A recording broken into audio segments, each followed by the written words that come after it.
Hello, everyone. I am the Comics Kid 2099, and I am joined today by Connor Nielsen. Connor, how are you doing today? I am pretty well. How are you? I'm doing very good. Connor and I, we usually talk about movies and TV shows that have Twin Peaks alumni in them, and then we will talk about it. And today we are talking about the 1996 movie Happy Gilmore, starring Adam Sandler, Christopher McDonald, Julie Bowen, Frances Bay, and Carl Weathers. And Connor, this was your choice for us to talk about, so why don't you tell us a little bit about this movie? Yes, so Happy Gilmore is one of the very first Adam Sandler vehicles. This is a comedy about Happy Gilmore, and he is a character played by Adam Sandler. He's he means well, but he's got a bit of a short fuse. He really wants to be a hockey player, but then when he finds out that his grandma hasn't paid her taxes in the last 10 years, her house gets repossessed, and in an effort to help get her house back, he realizes that he actually has a really mean long shot at golf. And so, using his hockey style swings, I should also be said that he wants to be a hockey player. It's something he's been trying for many, many years, but he's just not quite gifted enough at skating, and he's not enough of a team player. But at golf, he turns out that he's pretty good. But he doesn't really like golf, and he doesn't really want to play golf. So he gets started on this golfing tour with Carl Weathers as a person who is a former almost champion and who sort of trains him. Frances Bay is his grandma. There's a PR woman played by Julie Bowen who he starts a relationship with, and then Christopher McDonald plays Shooter. What is it? McGavin. Shooter McGavin, who is the smarmy hopeful to win the championship, who's looks down on Happy as white trash, low life, and so Happy is trying to take him down and win enough money to get his grandma's house and get the girl and all of that. I had actually only seen about half the movie when I like over 15 years ago. So it was on TV when I was on vacation with my mom and dad visiting my grandparents. But Comics Kid, have you seen this movie before? And if yes, if no, what did you think of it? I had not seen it before, and it's not the worst thing that we've talked about, but I don't think it's especially funny, and I will never watch it again. But I didn't hate it as much as some of the other things we've talked about before. Okay. What did you think of it? I liked it.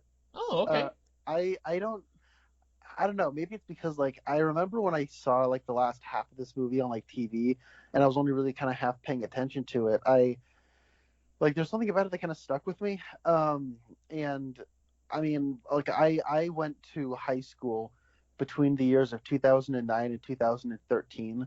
So Adam Sandler, during those formative years where I really got into movies, he was sort of like the villain of cinema when I was in high school. Like that is the window in time in which he made Grown Ups and Jack and Jill and That's My Boy, and he hadn't made the Ridiculous Six yet, but like he was just going for broke with movies that everybody hated, and I did not watch any of them, but I was aware of how much people hated Adam Sandler. But whenever you say I think Adam Sandler sucks, everybody always goes, "Hey, what about Billy Madison? What about Happy Gilmore? What about The Wedding Singer?" And it's always those three. And those three have something in common. They are each one of his first three starring vehicles in the mid 90s. And so I was actually kind of curious to know what it would be like to go back to one of his earliest movies, and for me, anyways, and see if it was, I don't know, decent or whatnot. And I don't know, I kind of dug it. I don't think like it's a riot, but it's never, I think, boring. It's never like unpleasant to watch, and I do think it's got a handful of genuine laughs, and I like the tone, and it was just kind of refreshing to watch a comedy or a movie in general where the stakes aren't too high, but they don't go to sudden death at the end. You know what I'm saying? Like Hmm. there's like if this movie were made now, they absolutely would go to sudden death at the end. But there's something pleasant about it, and I don't know. It was kind of neat to rewatch this. So Okay. I will say I didn't hate it. I don't know if I said that earlier, but I've never watched. I don't think I've ever seen an Adam Sandler movie. I halfway watched Bedtime Stories. I wasn't paying a whole lot of attention to Bedtime Stories, so that might have been the only Adam Sandler movie that I had watched before this, and it was only about half of that. And so I didn't have a whole lot of experience with Adam Sandler, but I was aware that a lot of people consider him to just not be very good at acting. I have heard people say he's an incredibly nice human being, and that has to be true. Otherwise, I don't see how he made a career for himself because uh, I don't know. Like, while I don't think this is like the worst film ever, I don't see a whole lot of merit to it either. I think it's just kind of a middling movie for me. yep, and I think that Adam Sandler's like routine is very of its time, Hmm. and like this sort of like mid '90s sort of goofball kind of cartoon character. It's something you kind of saw with like Jim Carrey and Adam Sandler, and I assume other people who were stand-up comedians who were on weekly variety shows like In Living Color or Saturday Night Live. Like a lot of them probably did their own thing and they got like a bit of a movie career started, but something about Adam Sandler and the way he approached his movies from like a business standpoint, he was able to just keep his brand alive constantly. So that's Hmm. my theory. That could be, yeah. So I guess one thing I wanted to say is this movie does a really good job of giving you a villain that you love to hate. Because Christopher McDonald, he's snobby. He doesn't like that, what he considers to be this lower class. They're coming in and ruining the game of golf. This is supposed to be sophisticated, and so there's a little bit of class warfare going on, and you are instantly supposed to hate this guy. He pulls a mean-spirited prank on Happy shortly after they meet, and then after that, even if he was a nice guy, you still want him to lose so that Happy can help his grandma. But then, like, he makes it where you have no problems rooting against him. But I have a problem because I don't especially like Happy or his grandma. The movie makes it like, oh, Happy is so noble for helping his grandma get her house back. But I kept thinking, why didn't she tell him like 10 years ago that she didn't pay her taxes? Like, it's trying to make it like, oh, this poor woman is a victim of the IRS. Everyone is supposed to pay their taxes, but she just decided she wasn't going to for 10 years straight. And she says, well, I would have, but I don't have any money. And it's like, okay, then you should have told Happy 10 years ago. And like, I get it. He's a loser. He doesn't have his life together, but he would have done something to help you 10 years ago. And so you're bringing all this on yourself. And then Happy, like you said, he has a short temper and like he's kind of just a jerk to almost everyone in the movie. And he's not as bad as Shooter, but like there's one part where he's at a local golf range and he's like making bets with people, like $20 bets. See, let's see if I can get this golf ball over there. And someone says, "Well, you should participate in this tournament thing tomorrow." And he like makes fun of them for suggesting that. And I'm thinking like, yeah, I don't want Shooter to succeed, and I don't want to see this elderly woman work in a sweatshop making quilts for what's his name, Ben Ben, Stiller. ben Stiller. But also, I don't really like Happy or his grandma either. It's a weird situation where I don't like any of the characters in the movie. Yeah, I can see where you're coming from. I think that when it comes to like the comedy with the grandma is that she isn't a sweet old lady, and the joke is that Happy sees her as that, but she's not, and it's like really easy, like, oh, it's a little old lady, and she doesn't. You want to give her house back, right? And otherwise, like, she's gonna be making quilts in like a sweatshop style, like you said, like a sweatshop style nursing home. I don't know, something about that I thought was kind of humorous, where like the way that she says, like, well, I would have paid my taxes, but I don't have any money. Like, I don't know, something about it all felt like it was like somewhat ironic, where like you're not, she's like he sees her as this like sweet heavenly old lady because he took her in and took care of him after his dad died. But she's not that little old lady. I don't know. Hmm. But then it's like, well, we can all agree that exploitative labor is worse than not paying your taxes. Yeah. And so like that's sort of like where it's like the stakes get raised a little bit by having Ben Stiller being a meme sweatshop leader, whatever, I don't know. Hmm. And then when it comes to Happy, like I think that the humor comes from like, yeah, he's got a bit of a short fuse, and he kind of has like a bit of like a oh, that Adam Sandler like making fun of people who aren't him shtick. But at the same time, like I don't know, he means well. And like there's like a moment where his girlfriend leaves him, and he keeps like yelling at her, like, "You, how could you do this? You mean, you're so mean." And then like he'll come back, and say, "I'm so sorry, I didn't mean to say that." And like he like come back and like try to apologize about it. And at the beginning, like kind of the backstory is given to us through 8 millimeter like home footage style, like a recap of his life. And there's like a bit where when he's a kid, somebody steals like his party favor, so he like goes up and starts like beating him with like a little plastic hammer, and then after that he like tries making it up to him. And so it's like I don't know, like as far as like a live action cartoon goes, I think I can get behind that. Um, and a lot of this is sort of built on this sort of weird uh, thing that people have. I know some people are like, yeah, football, and we're dirty Americans, so throwing the pigskin around for us is football, and then or soccer. And I know for you heathens who live outside of the United States, you call that football. But so like American football, we call that like that's a real sport, or basketball, that's like a real sport. But soccer, that's lame.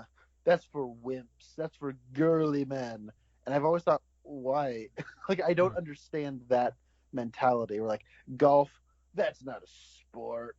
Not like football or basketball or whatever.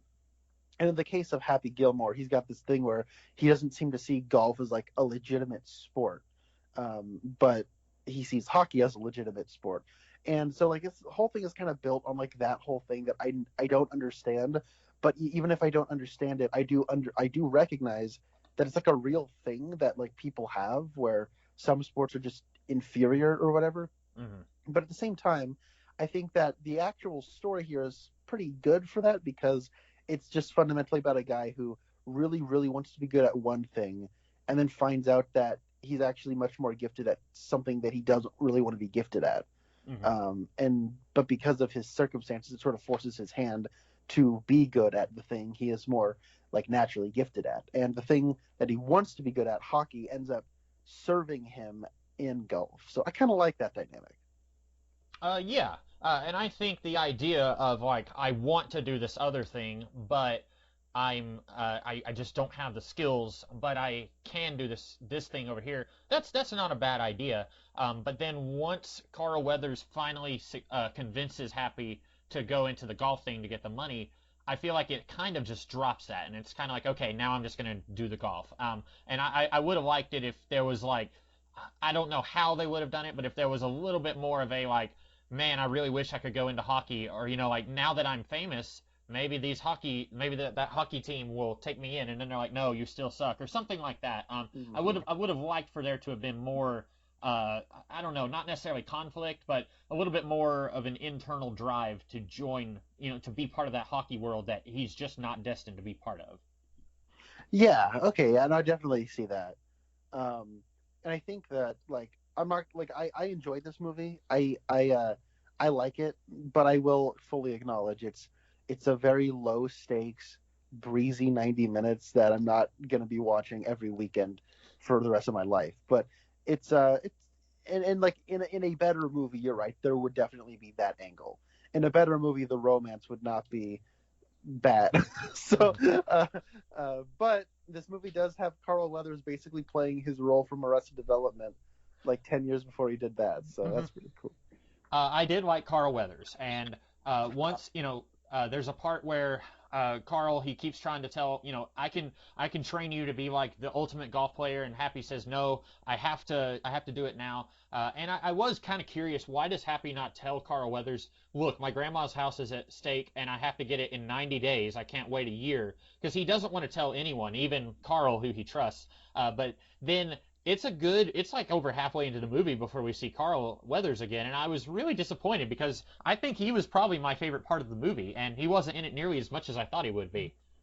He's got this funny backstory about he's basically Captain Hook, Yeah. where he was gonna win basically the Masters, and then a crocodile bit his hand off, and now he's got this wooden hand. And the joke is that Happy keeps forgetting he has a wooden hand, and that ends up like causing it to break every time he. And then, well, the first scene they really have together, he accidentally like swings his hockey stick, and that like knocks Carl Weathers' wooden hand off, and it Hmm. gets run over by a truck. And then like in every other scene, you see him like trying to like glue the fingers back, but after he gets it glued together, the hand breaks up again and all that. So I don't know. And I thought that was funny. Yeah, that wasn't bad. I think mostly I just liked his. I don't know what it was, how to describe it, but he just had a funny screen presence here. I'm not super familiar with him. I've seen a few episodes of The Mandalorian, and I've seen Predator, and that he wasn't really or he wasn't really being a comedy guy in either of those. But here, I think he works very well in a comedy setting, and he's not the straight man, but he's also not the source of comedy, but somehow he's really working here, I think. Like the very first thing we see with him, he's at the golf course where Happy is, taking bets and stuff, and he's like reading a magazine while he's allegedly tutoring a woman, and he says, "Yeah, yeah, you're doing good. Bend your knees." But he's clearly not paying any attention to her, and he doesn't care. I just thought that was really funny. And Yeah, then he's like, like a over the hill kind of person who's really cynical about golf, and he missed his big chance, and he sees Happy as his way to sort of live vicariously through him. And mhm. you've seen Arrested Development, right? I've seen most of season one, and I think I've seen the clips where he's talking to not Buster, Tobias. yeah, Tobias, and he's like talking about you can make a stew, throw that in some broth. So I've seen those clips, but I haven't seen that whole episode. Yeah, well, the gimmick there is that so Tobias is like, okay, I'm gonna give up on being an actor, fine. And then he gets on a bus, and then Carl Weathers is there. He's like, you are like classic '80s action actor Carl Weathers, and he's like, yes, I am. And so he's basically just like a homeless person, or he's playing a version of himself, but it's like this like weird huckster homeless version of Carl Weathers, where like when he starts talking about a stew, it's because like he like has to like pinch pennies and be like, whoa, don't throw away the bone, man. You can make a good stew with that. And so it's I don't know. It's really funny where he's basically doing kind of a similar thing. Somebody he was once like very successful in a field, and then you have a person who is not experienced, sort of being tutored, or he kind of comes into that person's life as in a mentor capacity, and it's a different sort of dynamic, but it's a similar one, and I thought that was kind of funny. Yeah.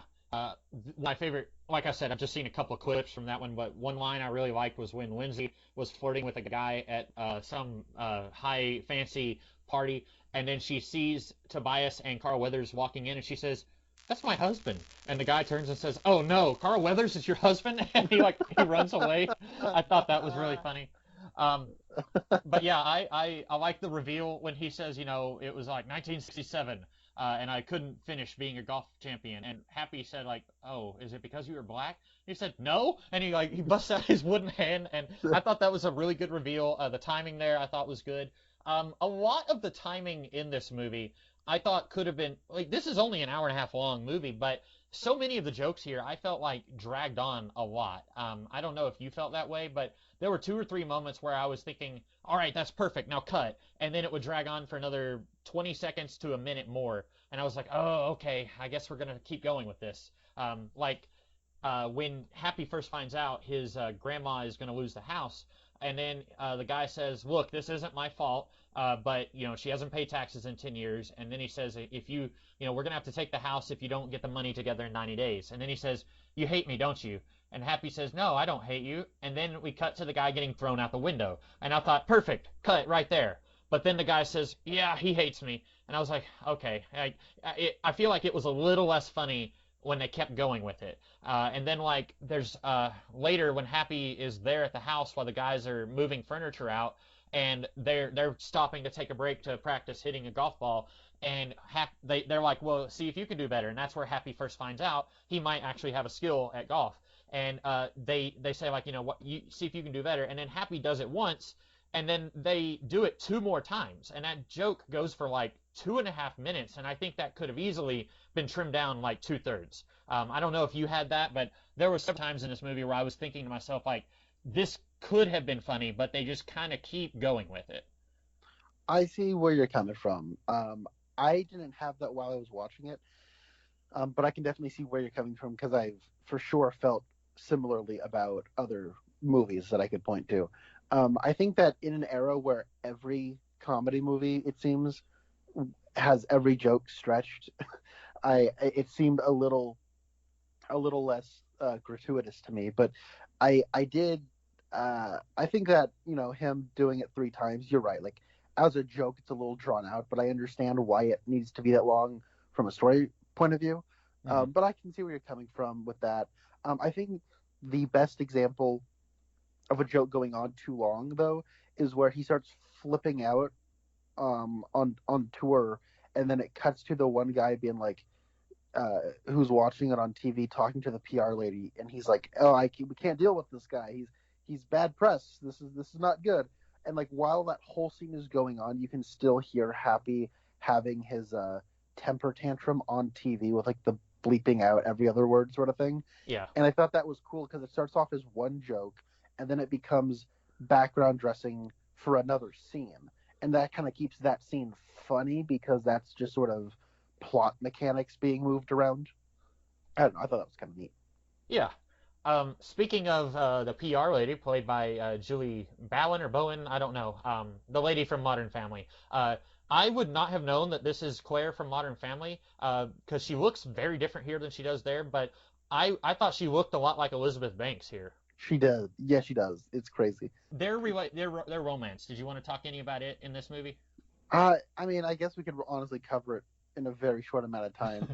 Uh, on the one hand, I like how little screen time it takes for them to do their thing because I don't think they really have much in the way of chemistry. I don't really buy any attraction between them, or specifically on her end, what she sees in him. But like at the end of the day, it's like, I get why it's there as far as like trying to appeal to as broad of a an audience. This kind of movie. Hey, you gotta have romance, Hmm. so they put a romance in here. There's not a lot to talk about because it doesn't take up that much screen time, and it does feel like the element of this movie that is kind of thrown in. And I think Julie Bowen, like as an actress, she is clearly like it feels like the kind of performance that a young actress who is excited to have this opportunity sort of gives, where she feels like she is just like, I don't necessarily feel like I'm looking at an actress. I feel like I'm looking, or a character. I feel like I'm looking at an actress, and she's very happy to have this opportunity, and I feel happy for her. Hmm. But I don't know. It's just kind of whatever. Probably the weakest part of the movie.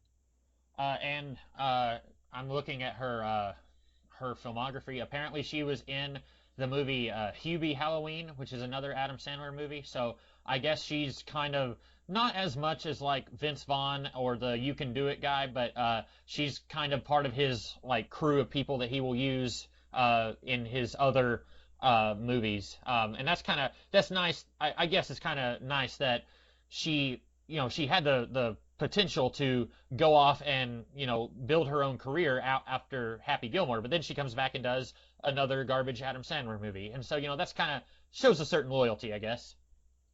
Yeah, and yeah, I have not watched any of like Adam Sandler's uh, terrible Netflix movies, Hmm. so I can't say they're terrible. I just hear they're terrible. But yeah. So like I think as far as like I have actually watched a shockingly limited number of Adam Sandler vehicles. I've seen this, which I like.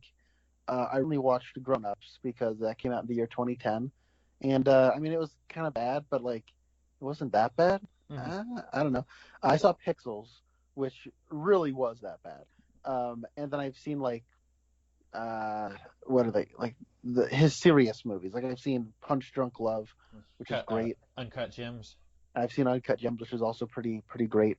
So like It, I don't know, like I understand there's a whole era of people getting annoyed of Adam Sandler, but I think I might not dislike him as much as other people do. And hey, maybe if I have seen every single Adam Sandler movie, I too would greatly disdain him. But mhm. I don't know. I'm starting to think I might not hate Adam Sandler.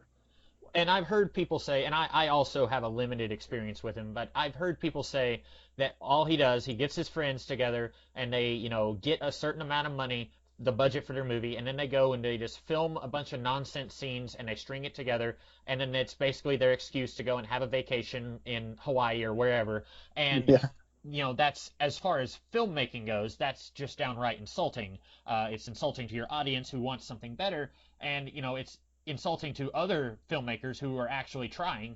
But on the other hand, like, he's no one's forcing any of us to watch his movies, and he's got his friends, and he's just out there having a good time. And like you, I can't bring myself to fully hate him. And like I said, I've heard people in the industry say he is one of the nicest people in Hollywood, and that sounds like it tracks. It sounds like he just has people.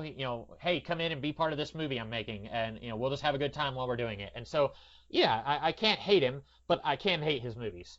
yeah. Oh yeah, totally. I think that everything you said, I recognize as well. I I guess we teased this at the end of last episode, Oh but yeah. I did audition to be in an Adam Sandler movie at one point. Um, many years ago, my brother and I were uh, aspiring actors as preteens and early teens, and this was a through a sort of series of wacky events. We actually ran into a talent agent down in California, and we ended up having a few opportunities. We were in a commercial that never aired, but we got paid for it, and it got us into the Screen Actors Guild, which is the actors union, and we almost, but then right when we got into that, that's when the writers' strike happened, and then we started high school. So we kind of dipped out of that whole scene. But there were two things we auditioned for. One of which was a film that was directed by Jada Pinkett Smith Oh. and produced by Will Smith.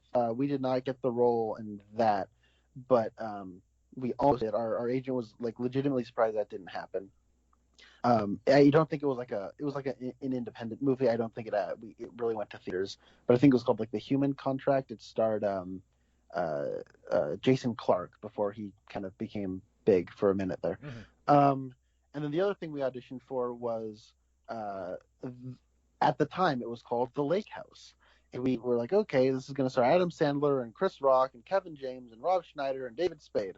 And uh, so I was like, oh wow, that's a lot of big comedic actors.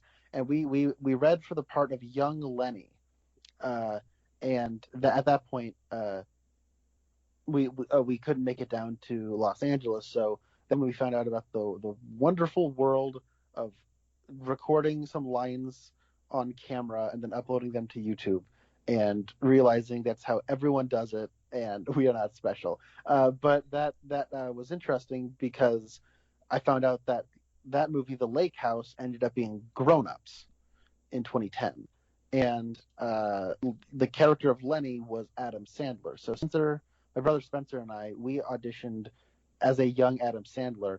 And one of the things that Adam Sandler kind of has as like a recurring thing in his films is that he is Jewish, and like Jewish culture tends to like be not like at the forefront, but at least like it's a supporting aspect in a lot of his movies, particularly something like Uncut Gems. But when I found that out, I found that kind of interesting because Spencer and I, no part of us is Jewish. But when I saw like this 8 millimeter footage of like, oh, this was me when I was a teenager or whatever at the beginning of this movie, I was like, oh wow, that actually kind of looks like me when I was a preteen when he has like the long hair. Hmm. And so maybe yeah. So basically, what I'm saying is, not all people of a certain people look the same. So, uh, and I guess like Spencer and I, we're like between 1/6 and 1/3 Native American. Hmm. So whatever mix we have, maybe we actually do kind of look like a young Adam Sandler when we were young as well. Or we could be made to. This is important. We could be made to look like a young Adam Sandler. Hmm. So Yeah, because you had, I don't remember when you had told me that, but you had told me that a long time ago. And so watching this, I was like, there close to the very beginning, there's like young Adam Sandler's characters at the hockey game, and I thought, hey, that in another reality, that could have been like another guy who's like kind of like young Connor or young Spencer. And so I was like, okay, that's kind of cool. Yeah, I don't think I've ever seen any pictures of you from that age, but I thought like, yeah, that I guess I could see like it fast forward to about 10, 15 years later, I could see Connor or Spencer playing like one of this role for like a couple minutes. So I thought that was kind of interesting. yeah, I guess the other thing I auditioned for, and this is one of those things looking back where I'm so glad I did not get this role. Spencer and I actually auditioned for iCarly. Oh, We now this is the way this works out. Just because we read for this part does not mean like we were auditioning for this part. right. It was like a part that everybody reads for, and then everybody sees that and goes, okay, this person isn't going to be that character, but they would be good for this character. You know what Hmm. and so we read for. I don't know if you've seen iCarly, Comics Kid, but Spencer and I read for the part of Gibby. Okay. And if you don't know who that is, he basically does not look at all like Spencer or I. We were very scrawny, like high pitched kids. And he is the joke, because this is a Dan Schneider show, is that Gibby's fat. Oh, And that's the joke. And good God, I hate Dan Schneider's like reign of live action sitcoms for kids. I did like Drake and Josh, I should say, but other than that, pretty much nothing. Uh, Man, iCarly is just like the worst show ever, man. Like that's the one where it's like, oh my gosh, there's this guy with a huge mole who's the guy who's like the front desk at our apartment complex. He's actually a complete weirdo and like a crazy person because he's got a physical deformity. Like this is so like mean spirited. I really don't like that show at all. yeah. I think I only saw the first episode. I should point out I was probably way out of the range of like that show started when I was starting college, so I was probably already like too old for it. But years later, I watched the first episode and I was like, "Hey, it's Tuvok from Star Trek Voyager. He's the principal." And that's like that's as far as I got. And I was like, "It's that guy." And he's laughing. Why is he laughing? He's supposed to be a Vulcan. That was like the most I got out of that. But it seems like we're avoiding talking about Happy Gilmore. But Oh well, I should say that we did tease this at the end of last episode. yeah. So that's sort of my experience as an actor when my twin brother and I were younger. Are you still part of the Screen Actors Guild, or did they kick you out after a certain time? I don't know. I think after a certain level of inactivity, you are just not Mm. allowed in it. So I don't know. Um, Anyways, Happy Gilmore. Speaking of actors, I will say you had alluded to this early. I think Christopher McDonald runs away with this movie as the villain. Hmm. He is so good at playing the smarmy jerk, and like he kind of throws himself into the role in a ways that I find very entertaining. I love the bit where he's like, "I eat pieces of crap like you for breakfast," and then Happy goes, "You eat pieces of crap for breakfast?" Yeah. And he goes, "No." Yeah. And then he just turns around and like quickly walks away or runs away or whatever, and it was really good. And just like even when Happy needs to go to his happy place to be good at putting, and then that gets invaded by shooter McGavin like making out with Julie Bowen or making out with his grandma or whatever. The way he like enters like those scenes where he just like pops his collar Hmm. and has like a black Elvis costume or something Yeah. on, and it's so funny. Like I found all that stuff really good, and one of my favorite lines from this is where he's like, "No, Happy, you will play the ball as it lays. I had to shoot a shot off of Frankenstein's fat foot." Yeah. That because that's Richard Kiel, many of whom might know as Jaws from the Roger Moore James Bond films. Hmm.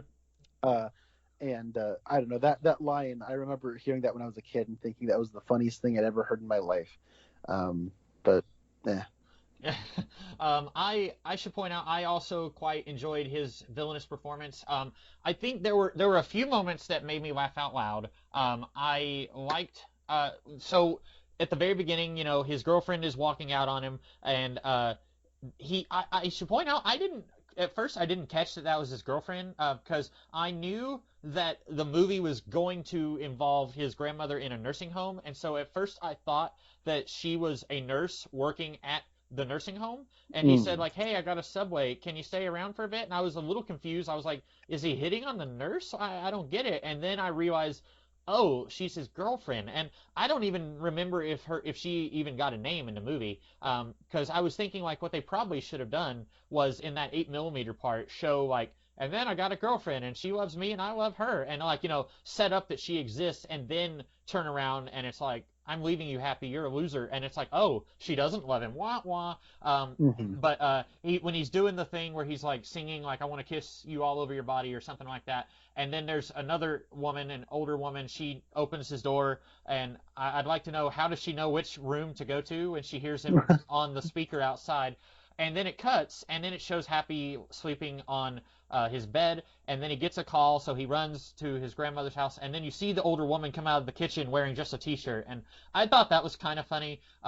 In theory, Happy, he probably wouldn't have wanted anything to do with that woman, but I kind of thought that was mildly amusing. That joke might not play today, but that gave me a small little chuckle. I I think him singing over the little intercom thing. I don't know. I don't have one of those, but um, like I think that for me was honestly the most dragged out joke in the movie. Yeah, it could have been. It definitely could have trimmed it down because there's like two or three times where he insults her, he walks away, then he runs back and says, "I'm sorry, I didn't mean it," and then he's singing a song, and like you cut back and there's like a little kid watching, then you cut back to Happy, then you cut back and there's like a couple more people watching, and then you cut to the door and it's the older lady. They could have probably cut it that whole interchange by about half, but I guess just the like, oh, it's unexpected. Like the woman spent the night with him. I guess that was what kind of made me laugh just a little bit. No, yeah, that's a different joke, I suppose at that point. This is very quick. I don't know where else to put this. When he is like waving at Carl Weathers from beyond the grave, Hmm. I think it's really funny that there's like the crocodile is there Yeah, and and Abraham. Abraham Lincoln. that I was don't, that was one of my other two moments that I laughed at. I don't know why the crocodile is in heaven with him and why they're friends now, but I thought that was hilarious. that was pretty funny. How did you feel about his caddy, who I will call not Robin Williams? Okay, Um, I was thinking the whole time I was like, is this Robin Williams in between scenes from what's that movie with Matt Damon? Jumanji. Oh, Jumanji. I was yeah, Jumanji at the beginning, but what's the one where he's with Matt Damon and it's like it's not your Oh, fault? Goodwill Hunting. Yeah, I haven't seen Good Will Hunting. I'm gonna tear a corner off my film card, but Oh, me too. I've also not seen Goodwill okay. Hunting. I don't know if that's like a good film or not. I know some people like it. I've also heard some people say it's awful, so I don't know. But he looks a lot like Robin Williams from that, and like for about half of this movie, because we didn't get like a good like front shot of this guy, and so I thought, is this Robin Williams? Like I really thought it was, and I was thinking like maybe that makes sense. Like maybe Robin Williams was real good friends with Adam Sandler, and but I don't think the caddy has any lines of dialogue, and I can't tell if the movie is trying to make a joke at his expense or not because when we first see him, he's trying to wash Adam Sandler's car or wash his window, and then like the security guard is escorting him, and Adam Sandler is like, "Come on, leave him alone. He's not doing anything." So it's like, okay, that's kind of nice. Adam Sandler, he's not laughing at everyone in the movie. Like he's trying to be nice to this guy, gives him some money, and then it's like, oh, you're supposed to have your own caddy. So he goes and finds that guy to be his caddy, and then the movie just kind of treats this guy like a doofus. Like at one point, he's bathing in the water at the golf range, and then like he's cleaning his underwear in the golf ball washer thing that you wash your golf ball at each hole, and like I didn't really, and like he has his socks on the golf clubs, and so like At first I thought, okay, Adam Sandler's trying to say like be nice to homeless people. They're human beings just like you and me. And I thought that's good. I'm glad he's doing that. That's more than I expected from Adam Sandler. And then the rest of the movie kind of feels like they're just, what if we had this guy do something stupid? Yeah, I kind of had the same thing where it was kind of sweet where he's like, hey, leave him alone. He's just trying to make a buck. And then also like, hey, you need your own caddy. He's like, well, okay, I'll go get the homeless guy who was trying to wash my windows for a buck. They don't give him any lines of dialogue, I don't think, right? I don't think so. No. And there are a few jokes with him that I feel like were set up but then aren't in the movie. Like there's a part where somebody like marks their golf ball with a quarter on Yeah. the ground, Yeah. and then he picks it up, and then there's like, I guess that's the joke. That feels like it's a setup for a joke though, I where somebody would be like, "Where did my quarter go?" I didn't understand that because I've never played real golf. I have played miniature golf, and I wouldn't even say I'm very good at miniature golf. And so I didn't know what that guy was doing. The guy who is also in the TV show Weeds. I don't know the actor's name, but he puts a quarter down. It's like while Happy was like finishing up or was about to putt, that the guy puts that quarter down. So I didn't know like, is this guy trying to sabotage Happy somehow, or is this like a golfing superstition? Like you put your quarter down for good luck or something. I had no idea what the point of putting the quarter down was, and then the caddy picks it up, and then like you said, that's it. Like that's the end of that joke. I don't even know if we see that guy again, not the caddy, but the other guy. And so I was a little confused by that. Yeah, so when that's something golfers do is when their golf ball reaches a certain point, when it stops, they will pick up their ball and then like put some kind of object, usually like a tee or something, on the green or the fairway to mark where its location is, Hmm. so that when they go back up to shoot or like putt or drive, then they'll just put their golf club back, or they'll put the ball back down and then shoot it from there. I think it's in an effort, like if there are like winds or like the gravity doesn't shift or whatever, but maybe where it's sitting, if it sits there for another 20 minutes, gravity will push it in a different direction. And so it's like, I'm just going to mark that it did stop here when Hmm. I hit it. So, Okay, and that's on me for not knowing golf because you wouldn't expect like a football movie like Remember the Titans. You wouldn't expect it to hold the audience's hand with every minutia about football because people watching it generally are going to be more knowledgeable than me. well, neither does Happy. You know what I mean? Like that Yeah, would be a good opportunity for a little fish out of water comedy, yeah. where it's like, "Hey, your caddy stole my quarter." It's like, well, why do you have a quarter sitting on the green? It's like, I'm marking my ball. Like, have some jokes there or something. I don't know. That good It's point. like it's a weird moment to just kind of have in the movie that has no payoff. Yeah, and that's a good point that he doesn't know anything about golf either. So that would have been a good moment to play a joke there. And it could be that they had a joke that they filmed, and then they decided we need this to be an hour and a half long. I've heard of movies where it's like, oh, this is, if we shorten it down, we can play it more times in the theater in a day, and then we can get more money for it. So it could be that the higher ups were like, you can do whatever you want, but you're gonna have to cut this down to an hour and a half. So film whatever scenes you want, and then just make your choice. That could be what they were doing. Yeah, I guess so. Speaking of golf jokes or references that I didn't understand, there's one guy who I will go ahead and say his name was Lee Trevino. I had to look him up, and you golf people will know who that is, but I did not. But he has a few non-speaking cameos in the movie. Like there's one part where Happy is like, destroying a golf club or something, and Lee Trevino's there and just like shaking his head. And or no, it's the first time Happy is like swearing like a sailor, and Lee Trevino's there like shaking his head. And then later, Happy is at the miniature golf course with Carl Weathers, and he starts destroying some property there at the mini golf course, and Lee Trevino's there kind of shaking his head. And then I think the last time we see him is when Happy says, I'm going to defeat you, Christopher McDonald, and Shooter says, yeah, and Grizzly Adams had a beard, and Lee Trevino says Grizzly Adams did have a beard. And the whole time I was like, this feels like something that everyone else gets that I don't. And then I look and it's like, oh, he's a professional golfer. Okay, I get it now. I feel like that's like if you showed somebody who knows nothing about comic books, if you showed them like, Spider-Man 3 where Stan Lee like stops and talks to to Spider-Man and says like, face front, true believer, and like somebody who doesn't know comic books would be like, what is going, who is this? And like that, I feel like I'm in that position where I'm like, other people probably are like laughing themselves silly at this cameo, but I'm just like, okay, I don't get it. I think I know about golf a little bit more than most Mm-hmm. people my age. I stress a little bit more about golf. I didn't know who that was, and I was also wondering why do we keep cutting to this guy. Mm-hmm. Like I know who Tiger Woods is. I know who Phil Mickelson is. I know a few other names, but that was like throughout the 2000s when I'd visit my grandparents and they would have golf on. So yeah, I wasn't really that was like one when I kept cutting to that guy. I was wondering who is this guy? Mm-hmm. There was one other thing that kept cutting that I didn't understand, and this was also a moment that I was kind of laughing at, but I wasn't sure if I was supposed to be laughing or if this was like, this is funny in 1996, but it's like embarrassing now. So Carl Weathers tells Happy, think of your happy place, and that will help you with your short game, like your putting.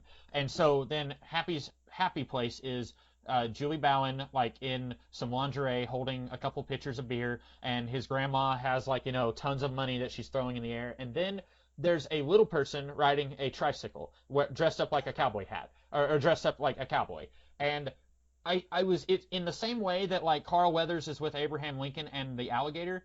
I was like, well, that's weird, and that kind of comes out of nowhere, and so because of that, I was laughing, but also I wasn't sure if this was the movie being like, look, it's a little person. Get it? It's a little person. And so I was like, I don't know. And then I spent like 10 minutes trying to figure out who that actor was.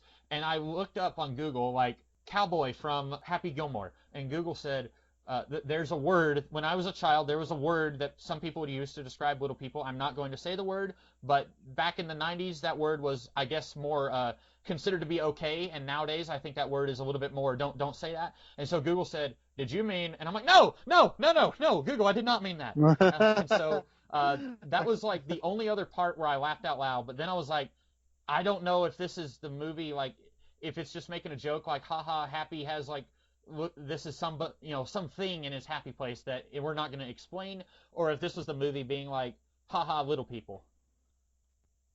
Yeah, it could be either, and that's sort of like one of those things about Adam Sandler is that his movies follow a very like formulaic, like old formula kind of comedy format, Mm-hmm. but his style of humor is like kind of supposed to be like crass and edgy or whatever. And like that's sort of like there's supposed to be like kind of like a broad crossover appeal there. And similarly to how you can cross over golf with hockey. Whoa, and I actually think that's maybe why I think that works out as well as it does. Or maybe this story's as good of a fit for Adam Sandler as it is because of that. But yeah, that aspect feels like that's the Adam Sandler crass sort of. We're gonna throw a little person in here because everyone knows little people are funny. Yuck, yuck, yuck. Am I right, guys? Mm-hmm. And then you watch, and you're like, that's kind of weird. I don't know. But you're right. The randomness of seeing a person like a cowboy is just kind of weird. I don't know. I guess that joke, but like it can make you laugh. I get that. Yeah. like, even if it was not a little person, that would still be a whoa. What's a cowboy riding a tricycle doing in Happy's happy place? That's weird. So maybe it's okay to laugh because either way, like no matter who you cast, it's like that's a bizarre thing that kind of comes out of nowhere. Yeah. But the to think, I'm trying to think of like there was an episode of Scrubs where JD frequently. Have you ever watched Scrubs? No. Okay. JD is the main character in the show, and frequently he will say something, and then he'll kind of drift off into a fantasy, and sometimes it'll be like 30 seconds long, sometimes it might be like a minute and a half long, and it's some weird thing that's not happening in reality. And there was one episode where he opens his locker at the hospital, and then the little person from the Pirates of the Caribbean movies, I don't know if you know who I'm talking Yes. about. He jumps out and he's wearing a karate type outfit, and then he punches JD in the crotch. And then later in the episode, JD, in not his fantasy, in reality, he's pushing a wheelchair, and it's that guy, and then he says something like, "Man, that's a real punch in the crotch."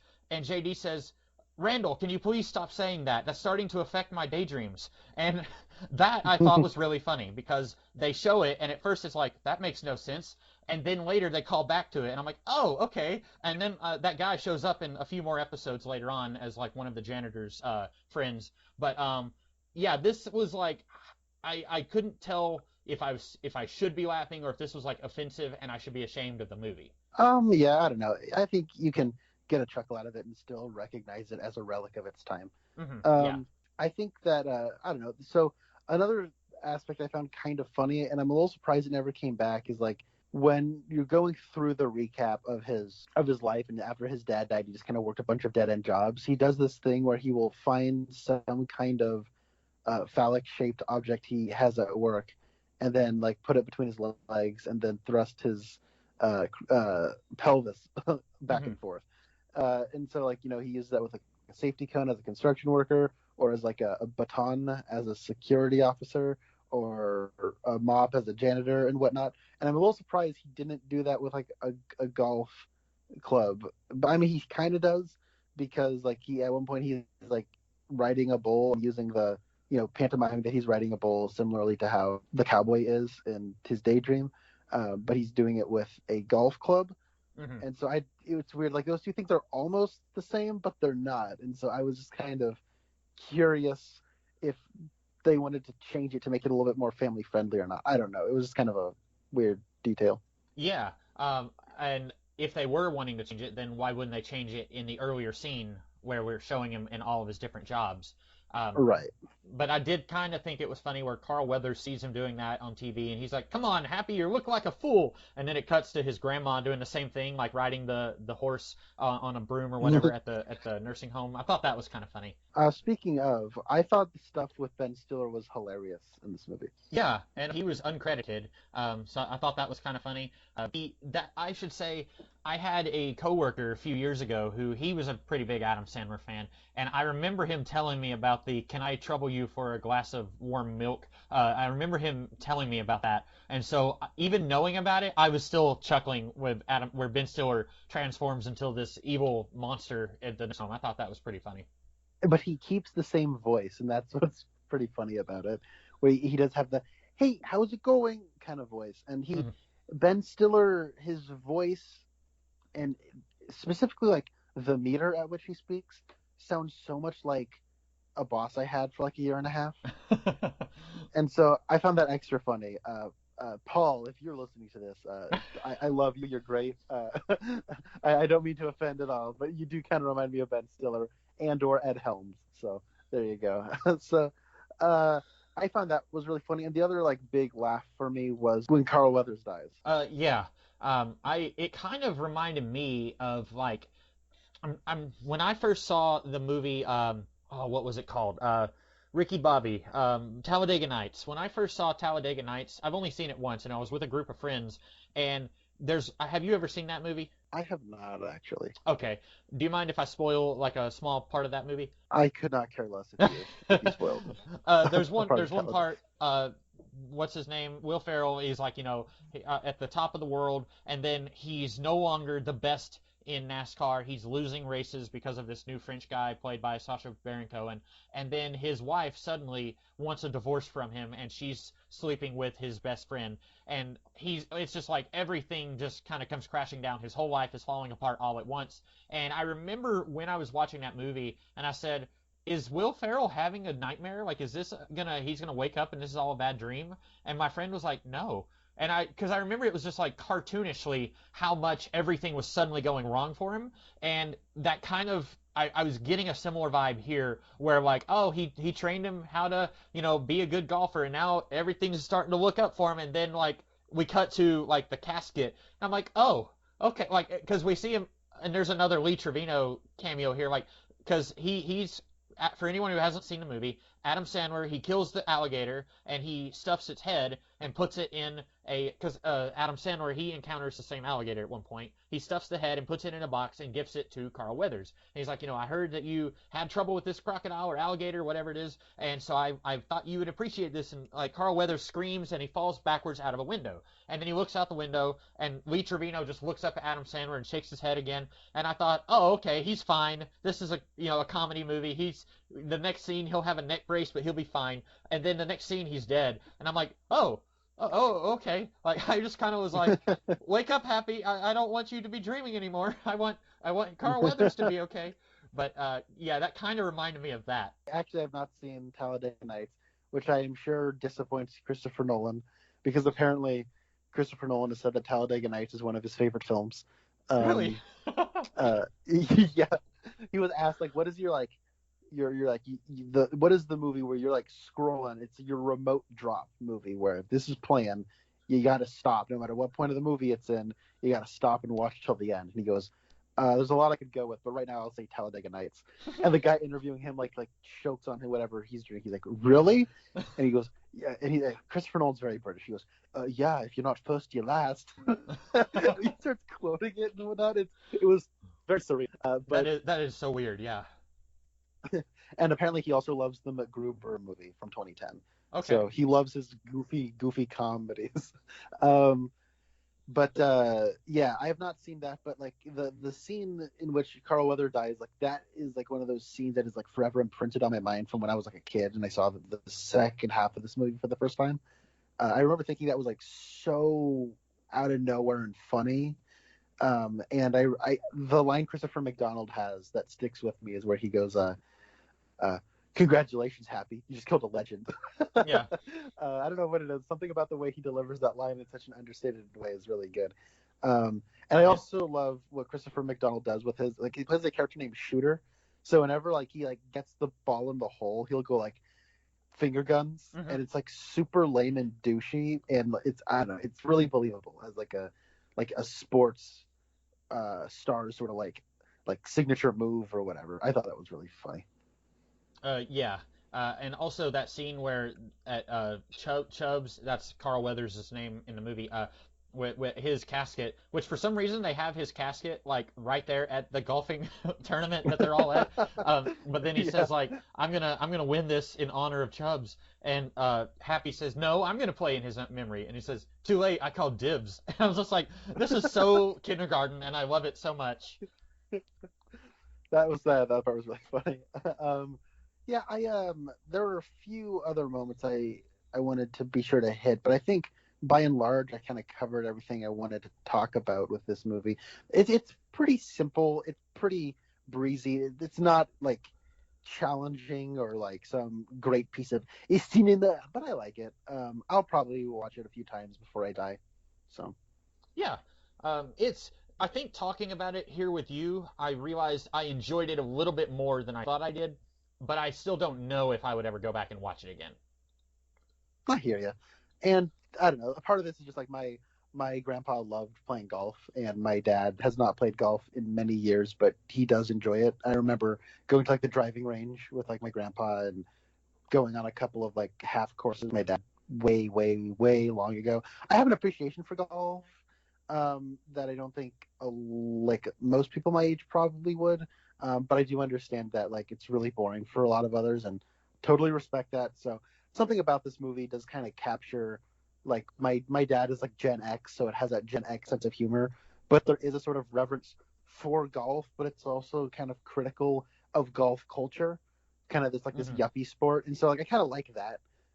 I like the sort of like when like there are like a bunch of white trash, like kind of lower class people wanting to get in on golf. Like a lot of people are kind of the snobby people don't like that so much, and they keep saying like, this is golf, why are you tailgating, this is golf, and like my dad, like he always like dislikes watching golf on TV because as he describes it, it's like it's comical because everybody treats it like church, where you have like the announcers, they speak very calmly and with the meter, and you know, we're too dignified to get into the sport, but this is the way we talk. And then like there was one point where we were watching the Masters with my grandpa, and uh, somebody like completely duffed it, and his like it was the Masters happened over a period of like a few days, and for like the first day he was like so far ahead of the pack. We're like, wow, this could be like the youngest Masters winner ever, and then like he just his game completely fell apart. And there's like a point where like he's teeing off from one position, and uh and then he just completely duffs it in the wrong direction, and like the mic picks him like going like flipping out, and like he like left out an expletive, and then it quickly cuts away to the announcer, and like, it looks like that didn't go the way he wanted it to go. And they try to treat it as like as they try to act as sophisticated as possible, and my dad always laughs whenever they try to do that. And so this, I think, kind of captures that kind of like it pokes fun at that kind of golf culture, while I think not making fun of golf itself. Yeah, and I might probably I might appreciate that more if I was more into the golf subculture.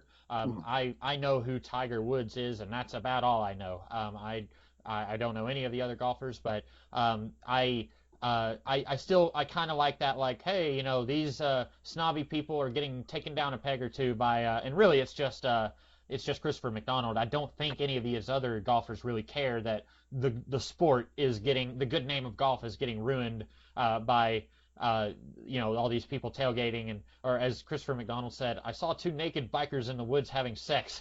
Like, I'm just like, okay, I think it's kind of funny. I totally forgot about this. Oh, go Frances ahead. Bay, she's our Twin Peaks connection. Yeah, We have I not kind talked at of all about her. yeah, she's in it more than she was in that episode of Riptide, which that was my eternal shame. I chose that episode. It was like the sixth to last episode of Riptide, and she had, I think, one line of dialogue in that episode. Because when we watched that, we were talking about how like she doesn't have a very large career. If you look on Internet Movie Database, she doesn't have a whole lot of stuff she was in, but she has a few good scenes in this. I think my favorite scene with her is when Happy's happy place is getting corrupted by Christopher McDonald, and at first he's making out with Julie Bowen, and then he starts making out with the grandma, and then like it cuts and she's wearing the Gene Simmons mask and he's still making out with her. I thought that was really great, and I didn't write that down as one of the moments I laughed at, but I thought that was really funny. That's a really funny moment. In my memory as like a little kid, it kind of freaked me out because it was like a Gene Simmons face out of nowhere. I thought it was like old lady's face was painted like Gene Simmons. They gave her like a fake tongue and everything. Like, instead of wearing a Gene Oh. Simmons mask, she would just like sort of became Gene Simmons. And that's like, And I am just curious if the script was like these two actors like looking at each other like, are you okay with that? Yeah, are you? And it, like that, or but I thought that was pretty funny. yeah. I don't think she's like, she's obviously not going for the Oscar here as the grandma, but as far as like being an old lady, she's fine. She's serviceable. It's kind of nice to see her, and she has like a handful of scenes she's in. She has a decent amount of dialogue. You're right. It's not like in Riptide. She has like maybe a line of dialogue and then she's dead. And by the way, man, that show was so weird. It was like it. She was supposed to be in the library with them, and like I did not know that. And so it's like it cuts to a completely different set, and she's like looking off camera, being like, "Yes, yes, they are here." And then she gets stabbed, and then all of a sudden they get up and walk 2 feet, and then all of a sudden she like teleported to right next to the table when she's stabbed. Oh my god, that was so weird. Okay, I'm sorry. I think we're just gonna, you and I are just gonna keep riffing on that one episode of Riptide until the day we die. But I'm still mad that it didn't have a stupid robot in it, because I had sold it to you as it's Magnum PI with a robot sidekick, and then the robot sidekick wasn't in the episode. And as far as you know, I was lying about the robot being in the show at all. But anyway, yeah, this is better, definitely better than that episode of Riptide. She has a whole lot more to do. One scene I kind of laughed at was when Adam Sandler finds out that they're taking all her stuff, and he says, "Look at her, she's old. You can't do that to an old lady." And she's like, like, "Look at me, I'm old." Like, she's like hamming it up for him while Adam Sandler's saying that. I thought that was kind of funny too. yeah, I like that. I like the bit, like, if now this is me like giving as big of a bone to this movie as they possibly can. But the part where Happy's like, "I'm going to get you your $275,000, and we're going to make it work, Grandma." And she kind of has this whole like, "Okay." It's like you can tell she like doesn't really believe he's going to do it. Hmm. It's a subtle little thing. So that was And something I then noticed. well, yeah, because at first she's just like, I don't want to shatter his hopes of trying to help me, but I don't really think he can do it. But then later, when she sees how awful it is at the nursing home, then she's like, I don't want to put too much pressure on. But when he says there's a chance, you can tell she's like, oh, good. That is some pretty good acting for this type of movie, I will say. Yeah, I like Francis Bay. All right, Yeah. what are we talking about next time? Well, I decided, yeah, as of this video going up, Kong versus Skull Island, or no, not Kong versus Skull Island, Kong versus Godzilla. I'm never gonna. Is it Godzilla versus Kong or Kong Yes. versus Godzilla? Yeah, so in Uh, 1963 it was King Kong versus Godzilla. Now it's flipped. It's Godzilla versus Kong. okay. So it's Godzilla versus Kong, Dawn of Justice, and in honor of that movie coming out, it will already have been out by the time this podcast goes up, but you and I have not seen it yet. I am choosing a monster movie, not the Peter Jackson King Kong movie with Naomi Watts. I could have done that, but I didn't want to. I am choosing the movie called War of the Gargantuas, which is a 1960s monster movie that has Russ Tamblyn, who played Dr. Jacoby in Twin Peaks. He is the only actor from this I recognize. As you were telling me a couple weeks ago, that a lot of these 1960s monster movies will have the one token white guy that you recognize, and then everyone else, they may be very big actors in Japan, but my limited film knowledge, I don't know who any of them are. I guess it should be said a Japanese kaiju movie, Yeah. not just a monster Uh, movie. This is like a big monster kaiju movie. right, right. Because I guess if I say monster movie, someone might say like, oh, like Frankenstein or the Wolfman. It's like no, those are monster movies. And then when I say monster movie in my mind, I feel like it's implied that it's a kaiju movie. But you're right, giant monsters tearing down buildings kind of movie. And it who is the director, Connor? It's someone who you've seen some of his other movies Yes, before. this is, I believe, directed by Ishiro Honda, the man who made Godzilla Okay, and Mothra so and I Rodan. Yeah, yeah. Oh, so he's just knocking them out of the park back then. So I may have to kind of do some homework. Like I have the first Godzilla movie. I've never seen it. I believe Mothra is available on YouTube for free. So I may have to watch some other movies before I get into War of the Gargantuas. But anyone at home who wants to keep up, this is available on HBO Max, or it was when I checked a few weeks ago. So that is what we will be talking about in honor of Kong versus Godzilla. So I'm looking forward to it. I think this will be a lot of fun. I am very, very excited about this. As you had mentioned a couple weeks ago, this is Brad Pitt's favorite movie. So, Yes, or I had said that, and then I looked it up, and the video is titled Brad Pitt's first movie. So I don't know if it's necessarily his favorite, but he seems to remember it with fondness because he remembers it so much that when asked what his first movie he watched was, he says this movie. So that I don't know if it's necessarily his all-time favorite, but it is one of his favorites for sure. And all right. also Tim Burton. Apparently, this is one of the 5 movies that influenced him. Oh, cool, cool. I'm very excited to watch Yeah. this. I love Russ Tamblyn, and this is like what this is mid '60s when Russ Tamblyn's star might have been at its brightest. So, I'm excited. Yeah, me too. So that's what we'll be talking about in a couple weeks. And in the meantime, I am the Comics Kid 2099, And I'm Connor Nielsen. and we'll see you guys in a little bit. Have a good one.